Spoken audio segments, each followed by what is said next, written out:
Olá pessoal, tudo bem? Você sabia que o parênquima é um dos tecidos mais versáteis nas plantas? Se não, fica comigo que eu vou te mostrar.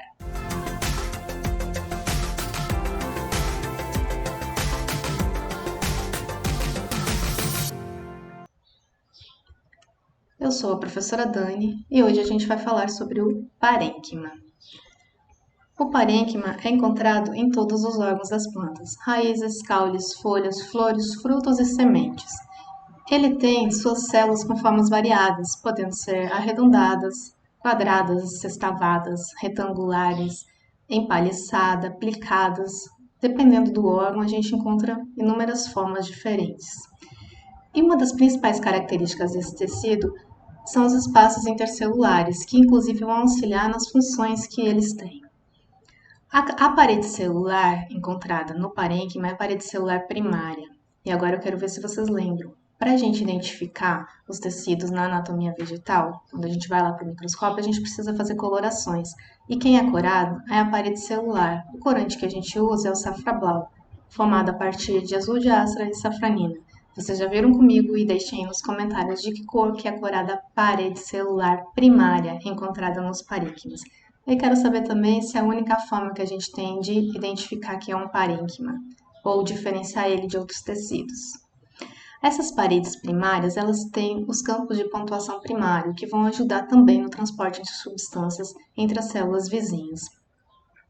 Essas células são vivas na maturidade, pois a maioria das atividades que elas exercem para suas funções precisam dos conteúdos celulares. Mas aí você vai me perguntar, professora, mas existem células mortas na maturidade? Existem, com funções muito importantes, inclusive o esclerênquima e o xilema, que a gente vai falar mais à frente. Os vacúolos das células do parênquima são vacúolos grandes, podem ter conteúdos diferenciados também, bem como o próprio citoplasma pode ter outros tipos de conteúdos. Então, nessas células a gente pode encontrar plastídeos, cloroplastos, pigmentos, cristais, outros compostos do metabolismo. E eu falei para vocês que ele é um tecido muito versátil. Por quê? Porque além dessas características diferenciadas em termos de formas, ele tem muitas funções dependendo do órgão. Por exemplo, a fotossíntese é uma das suas funções em folhas e caules verdes. Outras funções de reserva, transporte ou secreção. Então, dependendo do órgão da planta, a gente vai ter funções diferentes nesses tecidos, tá?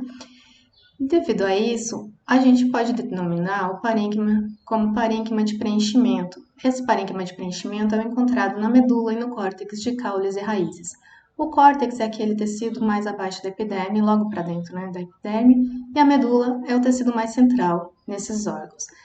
Porém, além de ser de preenchimento, esses tecidos também podem funcionar como transporte lá nas raízes, o córtex está relacionado ao transporte, ou ele pode ter conteúdos também, como cloroplastos, plastídeos, cristais, como as drusas ou outros cristais, e outros compostos do metabolismo, como terpenoides. Tanto drusas quanto terpenoides são encontrados na medula do cróton linearifolius. Outro tipo de parênquima é o parênquima de reserva, e como o próprio nome diz, a função dele é o quê? Armazenamento. Vocês sabem que o amido é o principal carboidrato de reserva das plantas. E ele, em algumas plantas, inclusive, tem alguns órgãos especializados no armazenamento desse carboidrato, como, por exemplo, o tubérculo da batatinha. Nesse caule, tem o que a gente chama de parênquima amilífero, onde são encontrados os grãos de amido, tá? E ele aumenta de tamanho em função dessa característica de armazenamento. Tanto o tubérculo da batatinha quanto raízes como aipim ou mandioca, tá? Tem esse parênquima melífero. Porém, todas as plantas têm amido como carboidrato de reserva e não necessariamente esses órgãos precisam aumentar de tamanho ou serem especializados em armazenamento para ter o armazenamento do amido.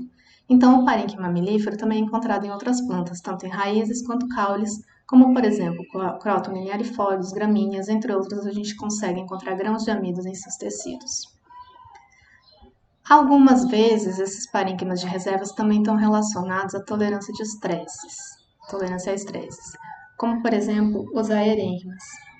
Os aerênquimas são espaços formados pela separação de células ou lise celular que conectam a parte aérea à raiz, capazes de levar oxigênio para as raízes, principalmente em plantas alagadas. Então, é muito encontrado em plantas aquáticas ou em plantas que são tolerantes ao estresse, como por exemplo o milho, tolerantes ao alagamento, como o milho, ou o arroz, por exemplo, tá?